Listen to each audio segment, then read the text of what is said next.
Madam Samia, kuna baadhi ya watu inawezekana kipindi hiki sisi tupo katika kuweza kuboresha na tunaendelea kufanya maboresho ya app pamoja na poto. Kuna mtu inawezekana, ndugu mwekezaji, yuko nyumbani au kupitia mtandao wa kijamii anajiuliza, hivi kuna tofauti ya app pamoja na poto katika kuweza kufanya usajili?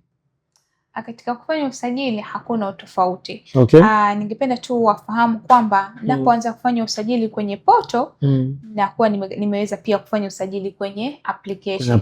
Yani, taarifa ambazo utajisajili nazo kwenye poto ndio hizo utakazoenda kutumia kwenye application yako. Okay. Utofauti ni kwamba application itatumia PIN. Okay.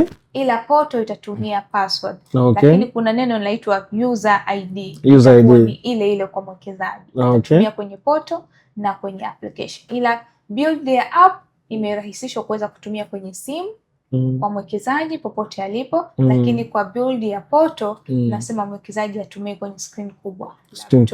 Yes, tablet. Yes. Okay. Yes, watumie katika vitu kama hivyo.